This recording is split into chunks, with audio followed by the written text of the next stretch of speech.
Hello दोस्तों, स्वागत है आप सभी लोगों का स्टडी विद राजा साहब पर। मैं प्रवीण सिंह आप सभी लोगों के साथ में, जैसा कि आप सभी लोग जानते हैं, लगातार यूपीटीजीटी की मैथ्स की क्लासेस लेकर के आ रहा हूं। और यूपीटीजीटी की मैथ्स की क्लासेस के अंतर्गत हम लोग दोस्तों बात कर रहे थे सबसे पहले त्रिकोणमिति की। उसको कंप्लीट करने के बाद में हमने बात स्टार्ट करी थी सारणिक के अंतर्गत दिए गए आपके अंकगणितीय गुणोत्तर हरात्मक श्रेणियाँ और प्राकृतिक संख्याओं के वर्गों और घनों के पदों से बनी श्रेणियों का योग की। तो उसके अंतर्गत हमने अंकगणितीय जो श्रेणी है उसके बारे में क्वेश्चंस और कॉन्सेप्ट के बारे में बात कंप्लीट कर ली थी। आज हमारा ये टॉपिक रहेगा ज्योमेट्रिकल प्रोग्रेशन, यानी कि गुणोत्तर श्रेणी के बारे में हम बात करने वाले हैं कि ये गुणोत्तर श्रेणी यानी ज्योमेट्रिकल प्रोग्रेशन होता क्या है, इसके अंदर कौन कौन से फॉर्मूलाज आपको याद रखने हैं और इसके क्वेश्चंस जो है वो आप कैसे सॉल्व कर सकते हैं, इसके बारे में अपन बात करने वाले हैं। तो चलिए दोस्तों आज का लेक्चर शुरू करते हैं। तो दोस्तों ज्योमेट्रिकल प्रोग्रेशन यानी कि if ratio of any two conjugative terms is constant throughout the sequence then sequence is called GP, यानी ज्योमेट्रिकल प्रोग्रेशन। तो ये कहता है दोस्तों कि आपके पास में कोई सीक्वेंस है एक नंबर्स का, ठीक है। उस नंबर्स के सीक्वेंस में अगर आप लगातार कोई कंटिन्यूअसली कोई दो नंबर्स थे, कॉन्जुगेटिव लगातार कोई दो नंबर थे, उन दो नंबर्स का आपने क्या लिया रेशियो, और वो रेशियो अगर आपके कांस्टेंट आ जाए, सेम आ जाए, तो आप क्या कहेंगे कि आपका ये जो सीक्वेंस है पूरा ये जीपी के अंदर है, ज्योमेट्रिकल प्रोग्रेशन में है। ऐसे आपने एपी में देखा था कि दो पदों का अगर अंतर समान आ रहा है तो हम उसे क्या कह रहे थे, कॉमन डिफरेंस यानी सर्वांतर। और ऐसा होने पर वो सीरीज क्या कहलाती थी या सीक्वेंस क्या कहलाती थी, एपी कहलाती थी, अर्थमेटिक प्रोग्रेशन। ऐसे ही ज्योमेट्रिकल प्रोग्रेशन के अंदर भी यही है कि अगर आपके पास सीक्वेंस में से आप कोई भी दो नंबर कॉन्जुगेटिव उठाते हैं और उन दोनों नंबर्स का रेशियो निकालते हैं, कांस्टेंट आता है, फिर आगे कोई और दो नंबर लेते हैं उनका भी रेशियो कांस्टेंट आता है, तो आप ऐसी सीक्वेंस को जीपी कहेंगे, ठीक है। Example, if a1 a2 a3 up to an are in GP then a2 upon a1 a3 upon a2 a4 upon a3 an upon में an माइनस 1, इन सभी का जो रेशियो होगा वो इक्वल होगा आर के, और उसे हम कहेंगे कॉमन रेशियो। क्या कहेंगे, कॉमन रेशियो कहेंगे। समझ में आ गई बात। सर्वानुपात क्या कहते हैं, सर्वानुपात, ठीक है, हिंदी में सर्वानुपात। अब इसके अंदर जो ये आपका a1 a2 है, तो ऐसे ही if first term of GP is a, GP का फर्स्ट टर्म a मान लिया और कॉमन रेशियो जो है वो मान लिया हमने कैपिटल आर, तो आपके जो जीपी होगी वो कैसी दिखती होगी, तो वो ऐसी दिखेगी, पहला पद a, फिर ए आर, फिर ए आर स्क्वायर, फिर a r cube, up to a r की पावर n। समझ में आई बात, क्लियर है आप लोगों के लिए। तो अगर फर्स्ट टर्म a है, कॉमन रेशियो r है, then GP will be a r square, a r cube up to a r n तक जाएगी। तो ऐसी जो ये सीक्वेंस दिख रही है इसे हम ज्योमेट्रिक प्रोग्रेशन कहते हैं, क्लियर है। चलिए, तो अब आप ज्योमेट्रिक प्रोग्रेशन क्या होता है ये समझ चुके होंगे। अगर अब भी नहीं समझ आया तो केवल इतना याद रखिए, ऐसा सीक्वेंस जिसके अंदर दो पदों का अंतर आपके कॉमन रहेगा, कांस्टेंट रहेगा, अंतर नहीं, सॉरी, दो पदों का अनुपात जो है वो सेम रहेगा, अंतर सेम रहेगा, तो आप उसे कहेंगे अर्थमेटिक प्रोग्रेशन। अब बात करते हैं आगे। तो first formula nth term of GP, GP का nवां पद अगर आपको लिखना है, nth टर्म आपको लिखना है, तो tn इज इक्वल टू हो जाएगा a r की पावर n माइनस 1। क्या हो जाएगा, a r की पावर n माइनस 1, क्लियर है। तो ये nth टर्म लिखने का फॉर्मूला आप याद रखेंगे कि tn इज इक्वल टू होता है a r की power n minus 1। Sum of n terms, भाई आपके पास में n पद है, तो उन n पदों का अगर आप योग निकालना चाहते हैं तो S n is equal to हो जाएगा a into 1 minus r n upon में 1 माइनस आर। क्या हो जाएगा, a into 1 minus r n upon में 1 माइनस आर, और ये फॉर्मूला कब है, जब आपका r लेस देन 1 हो। ठीक है, r लेस देन 1 है तो आप S N is equal to क्या कहेंगे, a गुणा 1 माइनस आर की पावर n अपॉन में 1 माइनस आर। और अगर r ग्रेटर देन 1 हो जाए, r इक्वल टू 1 तो होगा ही नहीं, क्योंकि इक्वल टू 1 हुआ तो इनफाइनाइट हो जाएगा सम।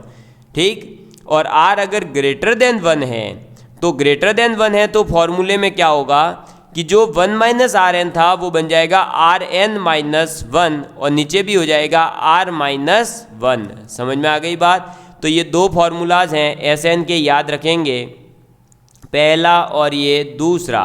पहला कहता है a into 1 minus r n upon में 1 माइनस आर, और दूसरा कहता है a into r n minus 1 upon r minus 1। Clear है। एक है r लेस देन 1 के लिए, तो आपको ये याद रखना है, अगर कंफ्यूज हो जाए फॉर्मूले में तो आप इतना याद रखिएगा कि कभी भी नीचे जो है नेगेटिव संख्या नहीं आएगी। अब 1 माइनस आर होगा और r ग्रेटर देन है तो वैसी बात है नेगेटिव आ रहा होगा, तो आपको नेगेटिव नहीं लाना है, बस इतना याद रखिएगा। ठीक है, और r इक्वल टू 1 तो हो ही नहीं सकता, 1 हो जाएगा तो सम इनफाइनाइट हो जाएगा, उसकी कैलकुलेशन करने से क्या मतलब जब आप इनफाइनाइट पता ही नहीं है आपको कि कहाँ तक होता है। तो ठीक है, चलो next third formula, sum of infinite terms. भाई आपके पास में n टर्म तक की बात हो तब तो आप ऊपर वाले फॉर्मूले जो बताए वो यूज करो। अगर आपको कह दिया जाए कि ऐसी एक ज्योमेट्रिकल प्रोग्रेशन है, ऐसी एक गुणोत्तर श्रेणी है जिसके पद जो है वो इनफाइनाइट है, अनंत पद है, तो अनंत पद है तो उनका योग हो जाएगा a अपॉन 1 माइनस आर। कितना होगा, a अपॉन 1 माइनस आर। वो भी कब, जब आपका r जो है वो -1 से लेकर 1 के बीच में है। समझ में आ गई बात। -1 से लेकर 1 के बीच में अगर r है तो s इनफाइनाइट जो है वो होगा a अपॉन 1 माइनस आर। और अगर r जो है वो ग्रेटर देन इक्वल टू 1 है, यानी r 1 से बड़ा है, तो फिर s इनफाइनाइट जो है वो इनफाइनाइट ही हो जाएगा। समझ में आ गई बात, क्लियर है। तो nth टर्म यानी कि a r की power n minus 1, nth term का सम यानी कि a into 1 minus r n upon में 1 माइनस आर। इनफाइनाइट टर्म्स का सम है तो a upon 1 minus r, r जब है -1 से लेकर 1 के बीच। ठीक है, चलिए नेक्स्ट फोर्थ पॉइंट आ जाता है 3 टर्म्स इन जीपी। जीपी की 3 पद जो होते हैं, जैसे एपी में 3 पद अगर लेने होते थे तो हम कौन से ले रहे थे, a minus D, a plus D. ऐसे ही यहाँ पर 3 पद अगर जीपी में लेने हैं तो आप लेंगे a अपॉन आर, a और ए आर। क्या लेंगे, a अपॉन आर, a और ए आर। ठीक है, कॉमन रेशियो क्या हो जाएगा, तो स्मॉल r जो इसमें आ रहा होगा। 4 टर्म्स अगर लेनी है तो आप लेंगे a upon r cube, a upon r, a r और ए आर क्यूब। समझ में आ गई बात, क्या क्या, a upon r cube, a upon r, a r और ए आर क्यूब, जिसका कॉमन रेशियो होगा आर स्क्वायर। क्या होगा, आर स्क्वायर। तो 4 पद अगर लेने हैं तो हम क्या लेंगे, a upon r cube, a upon r, a r और ए आर क्यूब। ठीक है, कॉमन रेशियो हो जाएगा आर स्क्वायर। अब नेक्स्ट आ जाता है, अगर हमारी इच्छा करे कि हमें तो 5 टर्म जीपी में लेनी है, तो 5 टर्म्स अगर आपको जीपी में लेनी है तो आप लेंगे a अपॉन आर स्क्वायर, फिर a अपॉन आर, फिर a, फिर ए आर, फिर ए आर स्क्वायर, जिसमें कॉमन रेशियो होगा r। कितना होगा कॉमन रेशियो, r होगा। समझ में आ गई बात, क्लियर है। तो अगर आपको 3, 4 या 5 पद जीपी के अंदर कंसीडर करने हैं तो आप कौन कौन से पद ले सकते हैं और ये पद लेने का क्या फ़ायदा होगा, वो आपने एपी वाले में देखा होगा कि मैंने एपी के क्वेश्चंस जब करवाए थे तो बताया था कि कितना बेनिफिट हो जाता है। तो ऐसे ही जीपी में भी आपको बेनिफिट होगा अगर आप यही 3 पद या 4 पद या 5 पद जो भी कंसीडर करने को बोले और आप ये कंसीडर करते हैं तो। ठीक है, अब नेक्स्ट इम्पॉर्टेंट पॉइंट आ जाता है कि if A1, A2, A3 up to AN आपकी जीपी में है। ठीक है, मतलब आपको एक जीपी दे दी गई है। अब उस पूरी जीपी के अंदर अगर आप कोई संख्या एक कॉमन कांस्टेंट प्लस करें चाहे पूरे सीक्वेंस में से आप माइनस करें, वो जैसे ही प्लस माइनस होगा तो जो नई सीक्वेंस बनेगी वो जीपी के अंदर नहीं होगी। ठीक है, ये पॉइंट याद रखना है। तो कोई भी जीपी के अंदर अगर आप एक कांस्टेंट पद को प्लस करते हैं या माइनस करते हैं तो फिर आपकी जो वो सीक्वेंस है वो जीपी के अंदर नहीं रहती है। ठीक है, वो एपी एचपी किसी में भी जा सकती है लेकिन जीपी नहीं रहेगी। फिर अगर आपने कोई जीपी के अंदर एक ही संख्या से पूरी की पूरी जीपी का गुणा कर दिया, कोई एक संख्या ली आपने 2 3 4 के, आपने यहाँ पे एग्जाम्पल में देख लो के लेकर के आपने पूरी की पूरी जीपी में जितने पद थे उन सब से उसका गुणा कर दिया, तो फिर वो जीपी में ही रहेगी और उसके कोई इफेक्ट नहीं होगा। उसका कॉमन रेशियो जो है वो आर का आर ही बना रहेगा। समझ में आ गई बात? आर का आर ही बना रहेगा, कोई चेंज नहीं आएगा किसी एक संख्या के गुणा करने से। ठीक, लेकिन अगर आपने किसी एक संख्या से पूरी की पूरी जीपी को भाग दे दिया तब भी कोई फर्क नहीं पड़ता है, तब भी आपका कॉमन रेशियो आर ही रहेगा और जो वो सीक्वेंस आएगी वो जीपी में ही कहलाएगी। ठीक है सर, प्लस माइनस करा तो कोई इफेक्ट नहीं, गुणा करा तो कोई इफेक्ट नहीं, भाग करा तो कोई इफेक्ट नहीं। ठीक है भाई, प्लस माइनस करोगे तो आपके वो जीपी ही नहीं रहेगी और गुणा भाग करोगे तो वो जीपी में ही रहेगी, कोई इफेक्ट नहीं होगा। Common difference r, common ratio r का आर ही रह रहा है। ठीक है सर, अब अगर हमने किसी एक संख्या को उसकी पावर में लगा दिया, यानी आपके पास सपोज करिए जीपी में टर्म्स थे 2, फिर 4, फिर आपका 8, फिर आपका 16 और फिर आपका 32, ऐसे कुछ पद थे आपके पास। आपने क्या करा, 2 की पावर 2 कर दिया, 4 की पावर 2 कर दिया, 8 की पावर 2, यानी जितने भी ये पद थे उन सभी का पावर जो है बढ़ा दिया कोई एक कांस्टेंट से, चाहे 2 बढ़ाओ, 3 बढ़ाओ, 4 बढ़ाओ। ठीक है, तो कांस्टेंट के आपने उस पूरी की पूरी सीक्वेंस के ऊपर लगा दिया तो उसका जो कॉमन रेशियो होगा यानी सर्वानुपात जो होगा वो क्या हो जाएगा, जो पहले था ना उसका कॉमन रेशियो आर था मान लो पहले, तो उस आर के ऊपर वो नंबर से वापस उसमें भी पावर चढ़ जाएगी जो आपने पूरी सीक्वेंस में चढ़ाई है। यानी देखो ये थी तो इसका जो कॉमन रेशियो है वो कितना आ रहा है 2, तो यहाँ पर जो कॉमन रेशियो आएगा वो 2 का स्क्वायर आएगा क्योंकि आपने इस पूरी में 2 लगाया है, तो आपका कॉमन रेशियो कितना हो जाएगा 4। तो पहले कितना था 2, अब कितना हो गया 4। ऐसे समझ में आ गई बात? तो के जो भी कांस्टेंट हो के, अगर आप उसको क्या कर रहे हैं पूरी सीक्वेंस के पावर में लगा रहे हैं तो उसे फिर आप कॉमन रेशियो में भी लगा करके पावर चेंज करके आपका आंसर चेंज हो जाएगा। अगर आपने पूरी की पूरी सीक्वेंस का लॉग ले लिया, क्या ले लिया, लॉग ले लिया, तो आपके पास जो कॉमन रेशियो आएगा उस कॉमन रेशियो में भी आपको लॉग लेना पड़ेगा। ठीक है, यहाँ पर जो अभी मैंने ये 6 आपको 5 पॉइंट लिखवाए ये बहुत काम के हैं क्योंकि कई बार ऐसे क्वेश्चन पूछे जाते हैं कि दिस ये एक आपके पास में गुणोत्तर श्रेणी है, गुणोत्तर श्रेणी के प्रत्येक पद में 3 जोड़े जाते हैं, तो बताइए नई श्रेणी का कौन सा क्रम होगा। ऑप्शन ए गुणोत्तर, हरात्मक और आपका समांतर या इनमें से कोई नहीं, तो गुणोत्तर तो नहीं होगी, तो ए ऑप्शन तो गया।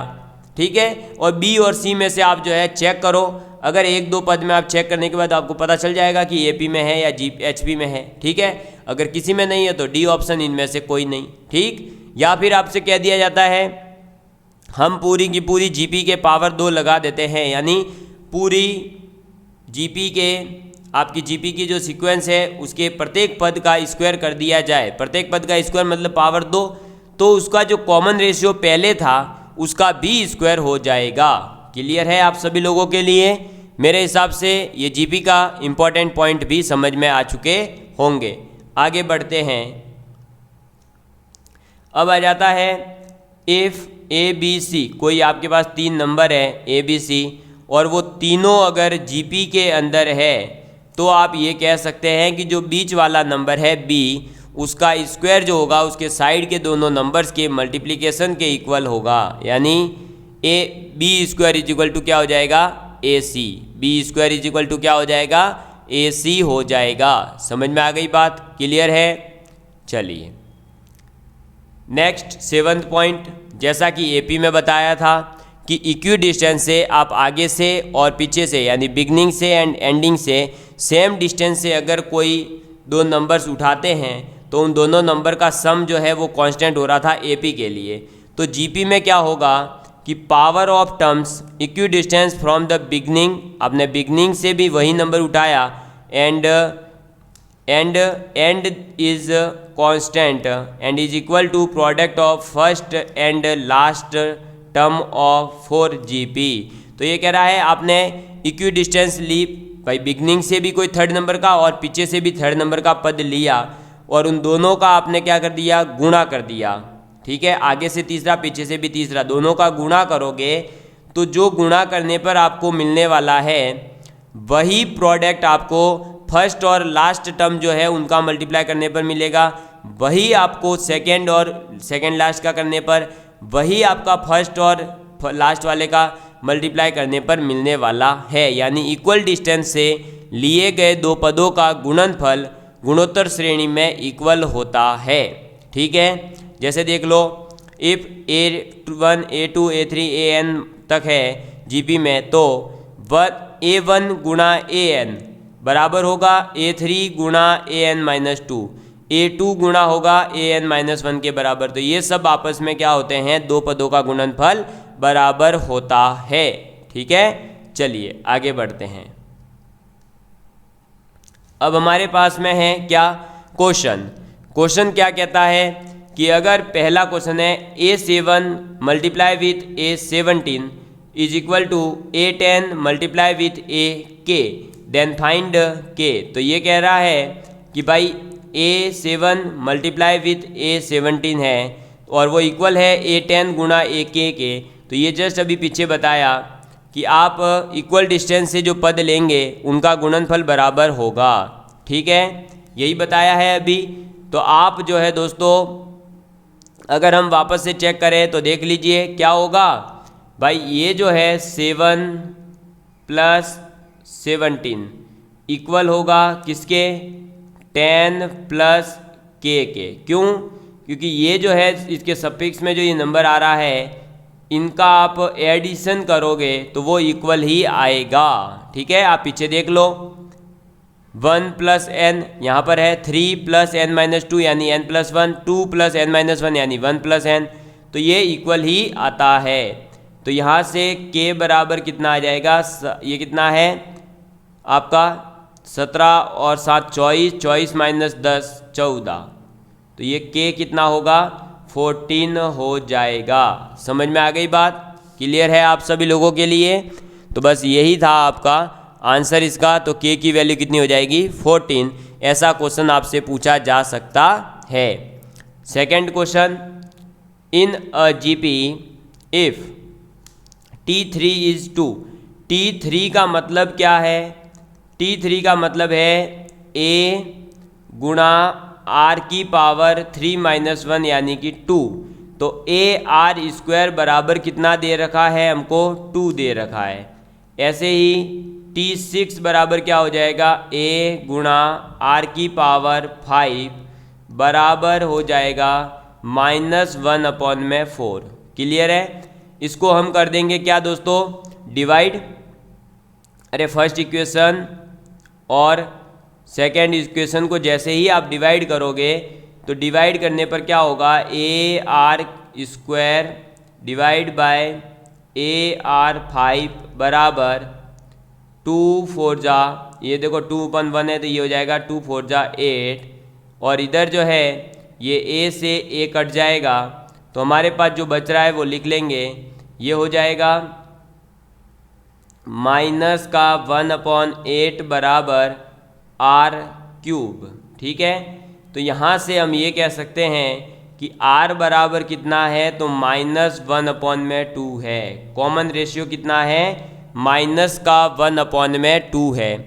ठीक, -1/2 R है अगर, तो अब हमारे को क्या निकालना पड़ेगा, A निकालना पड़ेगा भाई, T10 निकालना है तो तो अब हम निकाल लेते हैं a गुणा आर स्क्वायर यानी 1/4 इज इक्वल टू 2। तो ये हो जाएगा a इज इक्वल टू 8। तो a की वैल्यू आ गई 8 और r की वैल्यू आ गई -½ a आ गया है, r आ गया है। तो अब हमें क्या निकालना है, t 10। तो t 10 इज इक्वल टू हो जाएगा a multiply with r n-1 यानी 10-1 यानी 9। बस तो ये आ जाएगा। अब यहाँ पर हो जाएगा 8 मल्टीप्लाई विथ -1/2 की पावर में 9। ठीक है, इसको कर लेंगे अब अपन सॉल्व। तो ये हो जाएगा 2 की पावर 3 और मल्टीप्लाई विथ -1 में 2 की पावर 9। अब जो कट रहा है उसे काट दो। तो ये देखो 2 की पावर 3 है और इधर 9 है। तो ये जो कट करके कितना आ जाएगा, ये आ जाएगा -1 में 2 की पावर 6, इतना आ जाएगा। और 2 की पावर 6 का मतलब कितना है दोस्तों, तो 2 की पावर 6 का मतलब है 64। तो ये हो जाएगा -1 में 64। समझ में आ गई बात, क्लियर है। तो कैसे निकालेंगे, T3 लिखा, T6 लिखा, दोनों को डिवाइड करा, R निकाला। R निकालने के बाद में R को पुट कर दिया पहली इक्वेशन या दूसरी इक्वेशन किसी में भी। तो A की वैल्यू आ गई 8, A आ गया है, R आ गया है, फर्स्ट टर्म है और आपके पास कॉमन रेशियो है। तो कौन सा ही पद पूछा हो, Tn बराबर क्या होता है, A R की पावर n-1। 10वां पूछा था तो n की जगह 10 रखा, तो A R 9 हो गया, वैल्यू पुट करी, आंसर आ गया। क्लियर है आप सभी लोगों के। किसी प्रकार का कोई डाउट हो तो कमेंट करके पूछ लेना। आगे बढ़ते हैं नेक्स्ट क्वेश्चन की और ये नेक्स्ट क्वेश्चन जो है दोस्तों एक ट्रिक है जो आपको याद रखनी है। और ऐसे क्वेश्चंस आपसे डायरेक्ट एग्जाम में पूछे जाए तो जितनी बड़ी कैलकुलेशन मैंने करके लाया है उतनी बड़ी कैलकुलेशन आपको नहीं करनी पड़े, इसके लिए पहले यहाँ समझा रहा हूँ, फिर इसकी एक लास्ट में मैंने ट्रिक लिखवाई है वो मैं आपको लिखवा दूंगा। ठीक है, तो आपके पास अगर ऐसा हो जाए कि 2 + 2 2 फिर प्लस 2 2 2 2 ऐसे बढ़ते जाए, एक ही संख्या का रिपीटेशन जो है 1 फिर 2 फिर 3 बार फिर 4 बार फिर 5 बार, यानी एक ही संख्या का रिपीटेशन n टाइम्स तक किया जा रहा हो और उन सबको ऐड किया जा रहा है, तो उनको सम करने का तरीका क्या होगा। सबसे पहले आप क्या करेंगे कि उसमें से जो नंबर कॉमन है उसको बाहर निकाल लेंगे। यानी ये क्या था 2 2 2 फिर ये, तो हमने यहाँ से 2 को पूरा कॉमन ले लिया। जैसे ही 2 कॉमन लेके बाहर आ जाएगा तो 2 कॉमन लेने के बाद में ये बचेगा क्या, सीरीज 1 फिर 1 1 फिर 1 1 1 1 फिर 1 1 1 1 1 1 फिर अप टू n टर्म्स तक। क्लियर है। फिर हम क्या करते हैं कि इसका पूरे का 9 से गुणा कर देते हैं। इसका अगर 9 से गुणा करें और 9 से डिवाइड कर दें तो क्या कोई फर्क पड़ेगा, नहीं, क्योंकि यहाँ से वापस 9 कॉमन आएगा, 9 से 9 कट जाएगा।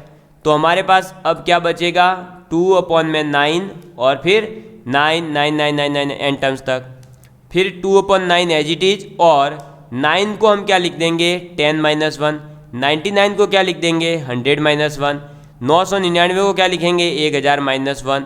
तो ऐसे हम आगे से आगे लिख देंगे। क्लियर है। फिर 2/9 एज इट इज चलेगा। अब हम क्या करेंगे कि ये जो 10 100 1000 है इनको सबको अलग कर देंगे और ये सब क्या लिखे हैं देखो 10 की पावर 1, ये 10 की पावर 2, ये 10 की पावर 3 और ये कब तक चलेगा 10 की पावर n तक चलेगा। तो ये लिख दिया। और एक हमारा जो ये -1 -1 -1 ये n पदों तक है, तो अल्टीमेटली ये n तक जुड़ेंगे यानी -n करना पड़ेगा। दोनों की दोनों जो अलग अलग सीक्वेंस आ रही थी उनको अलग कर दिया। अब ये हमारे पास एक GP आ गई है n पदों की, और n पद में भी r की अगर वैल्यू देखोगे तो 100/10 यानी 10 आ रहा है, तो r > 1 है। ठीक है, तो हम क्या कर देंगे, और जब >1 है तो Sn क्या होता है a गुणा r की पावर n -1 अपॉन में r -1 होता है। ये हमने यहाँ यूज कर लिया 10 गुणा 10 की पावर n -1 अपॉन 10 - 1, और -n जो आ रहा था वो साथ में रहेगा ही। इसको आप सॉल्व करेंगे तो ये हो जाएगा 2/9 multiply with 10 into 10⁻n-1 upon में 9 माइनस n। समझ में आ गई बात। तो ये तो था आंसर केवल किसके लिए, अगर 2 है तो आपका 2/9 और ये सॉल्व होकर के आ गया। क्लियर है। इसको आप पूरा मेथड कहेंगे, ये ऐसे बेसिकली ऐसे ये सॉल्व होने वाला है। लेकिन हमें एग्ज़ाम में इतना टाइम नहीं दिया जाता है, तो हमें एग्ज़ाम के अंदर इस क्वेश्चन को जल्दी से निपटाने के लिए मैं आप लोगों को बता देता हूँ इसकी ट्रिक। क्या है सर इसकी ट्रिक? तो ट्रिक इसकी ये है कि आपके पास ए अगर देखो प्लस प्लस कोई साइन नहीं है, सबका मल्टीप्लिकेशन है, बस ऐसा लिखा हुआ हो एन तक, तो आप उसका सम लिखेंगे a/9 मल्टीप्लाई विथ 10⁻n-1। ठीक है। और अगर आपके 0.a plus 0.aa plus 0.aa मतलब 0 पॉइंट में कुछ संख्या बार बार रिपीटेशन कर रही हो, तो आप उसका योग लिखेंगे a/9 गुणा n-1/9 गुणा 1 - 1/10⁻n। ठीक है। और इसी के साथ में अगर आपके ये रिपीटेशन हो रहा हो a plus a plus a और ये रिपीटेशन होता रह रहा हो n टर्म्स तक, तो आप इसका सम क्या लिखेंगे? तो इसका सम हो जाएगा a/9। ठीक है, ये देख लो यहाँ से निकाल रहा हूँ मैं, यहाँ से भाई देखो 2 बाहर आ गया, बस बाकी तो जो भी होगा वो सब एज इट इज चलेगा। तो 2/9 फिर हो जाएगा क्या दोस्तों, 10 मल्टीप्लाई 10⁻n-1 अपॉन में 9 माइनस n। समझ में आ गई बात। तो ये 3 फॉर्मूलाज जो मैं बता रहा हूँ, जो ट्रिक्स है, इनको याद रखना, क्योंकि हम इसको फिर जल्दी से कर पाएंगे, अदरवाइज हम जल्दी से क्वेश्चन को जो है सॉल्व नहीं कर पाएंगे। अगर हम पीछे वाला जो मेथड बताया वैसे मेथड से करने जाओगे तो ये तीनों क्वेश्चंस बहुत ज़्यादा टाइम आपका लेंगे। समझ में आ गई बात। तो ये तीनों आप याद रखेंगे, इनको कॉपी में लिख करके बहुत ही अच्छे तरीके से रट मारना। ठीक है, चलिए आगे बढ़ते हैं। अब हमारे पास में कुछ क्वेश्चंस है जिनको हम करेंगे तो हमारा जो कॉन्सेप्ट है वो थोड़े से बिल्ड हो जाएंगे और हमें समझ आ जाएगा कि कैसे हमसे एग्जामिनर फॉर्मूले वगैरह यूज करवा सकता है। पहला क्वेश्चन है, if sum of 3 consecutive terms of a GP is 19 and their product is 216, then find S infinite. तो आपको ये कह रहा है कोई भी 3 टर्म्स लेनी है कॉन्जिक्यूटिव, किसकी, जीपी की।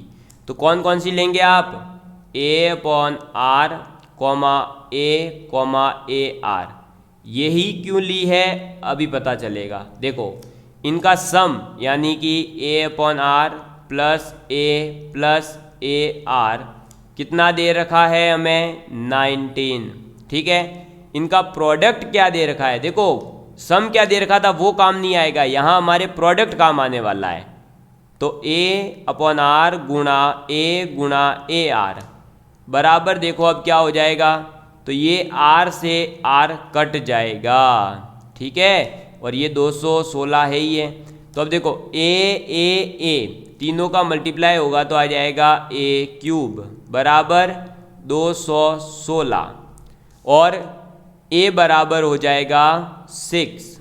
क्यों, अरे भाई 6 का क्यूब जो होता है, देखो 6 फिर 6 का स्क्वायर होता है 36 और 6 का क्यूब जो होता है वो होता है 216। तो हमारे पास a की वैल्यू आ चुकी है, a की वैल्यू आ गई है। अब a की वैल्यू आ गई, अब हमें r की वैल्यू निकालनी है। तो इस a की वैल्यू को आप पुट करेंगे, जो ये सम वाली इक्वेशन है ना फर्स्ट, a/r प्लस a, इसके अंदर पुट करेंगे। तो पुट करो तो ये हो जाएगा 6/r plus 6 is equal to 19। ठीक है, यहाँ से एलसीएम लेंगे तो ये बन जाएगा 6 प्लस 6r प्लस 6r² बराबर ये 19r। एलसीएम वेलसीएम लेके आप सॉल्व करेंगे तो ये आएगा। फिर ये हो जाएगा 6r² और ये इधर आ जाएगा तो माइनस का 13r प्लस का 6 बराबर 0। ठीक है, यहाँ से r की वैल्यूज़ 2 आएगी। तो इसको सॉल्व करने का तरीका क्वाड्रेटिक है, आप लोग सभी जानते हैं। श्रीधराचार्य मेथड वाला फॉर्मूला लगा दो तो ये हो जाएगा 13 प्लस माइनस √13 का स्क्वायर 169 माइनस 4 चौक 24, यही होगा भाई। अच्छा 4ac है, ठीक है, एक सेकेंड। तो क्या हो जाएगा 4 × 6 × 6 अपॉन में 12। तो ये आपका आ जाएगा, देखो मैं यहाँ रफली सॉल्व कर रहा हूँ, ये हो जाएगा 13 प्लस माइनस √169 माइनस 4 × 24 और 24 × 6 कितना होता है, तो 6 चौक 24, हासिल लगी 2, 6 दूनी 12 और 2 14, 144। ठीक है, अपॉन में 12। तो ये हो जाएगा आपके 13 प्लस माइनस 5 अपॉन में 12। क्यों, 169 माइनस 144 होता है 25, 25 स्क्वायर रूट में है यानी 5 बार आ जाएगा। तो हमारे पास में क्या आ जाएगा अब ये देखो प्लस साइन अगर हम लेते हैं तो 13 और 5 18 यानी कि 3/2, और अगर हम माइनस साइन लेते हैं तो आपका हो जाएगा 2/3। यानी कि जब आप इस क्वाड्रेटिक को सॉल्व करोगे, मैं अब यहाँ पे डायरेक्ट लिख रहा हूँ, इसको मिटा रहा हूँ सबको, ठीक है, सिर्फ ये 2 वैल्यूज़ आपको बता रहा हूँ जो आप खुद कैलकुलेशन से निकाल सकते हो। अब जब आप इस क्वाड्रेटिक को सॉल्व करोगे तो एक आपके पास में r की वैल्यू आ जाएगी 3/2 और एक r की वैल्यू आ जाएगी 2/3। क्लियर है, क्या आ जाएगी, एक तो आ जाएगी आपके पास में 3/2 और एक हो जाएगी 2/3। लेकिन आपको निकालना क्या है, s इनफाइनाइट। s इनफाइनाइट का फॉर्मूला होता है a/1 - r, और साथ में कंडीशन होती है कि r की वैल्यू 1 से लेकर -1 के बीच में होगी। तो यहाँ पर r की वैल्यू इससे आएगी 1.5 और इससे आ जाएगी 0.66। तो आपके लिए कौन सी काम की है, ये काम की है। ये 1.5 r की वैल्यू अपने काम की नहीं है। क्यों नहीं है काम की, क्योंकि r जो है वो 1 से लेकर -1 के बीच होना चाहिए, लेकिन ये जो 1.5 है ये तो 1 से बड़ा है, तो हमारे ये काम नहीं आएगा। तो हम केवल और केवल क्या लेंगे, r की वैल्यू 2/3। तो s इनफाइनाइट बराबर हो जाएगा 6 यानी a की वैल्यू अपॉन 1 - 2/3। ये कितना हो जाएगा 6/1/3। भाई 1 - 2/3 हो जाएगा 1/3, तो ये हो जाएगा 18। तो ये हो जाएगा s इनफाइनाइट। तो s इनफाइनाइट की वैल्यू कितनी आ रही है, 18। तो यही 18 आपका राइट आंसर है। और ऐसा ही क्वेश्चन आपसे पूछा था कि s इनफाइनाइट क्या होगा। तो s इनफाइनाइट की वैल्यू कितनी आ गई दोस्तों, 18 आ गई है।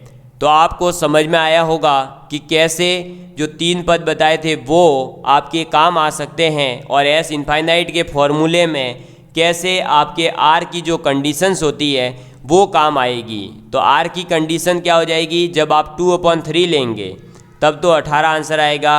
अगर आपने r 3/2 ले लिया यानी 1.5 ले लिया, 1.5 ले लिया, तो आपका आंसर क्या हो जाएगा, फिर इनफाइनाइट करना पड़ेगा फिर आपको अपना आंसर। ठीक है, अगर ऑप्शन में इनफाइनाइट होता तो अपन इनफाइनाइट टिक करके आते, तो फिर वहाँ 18 ऑप्शन में नहीं होगा।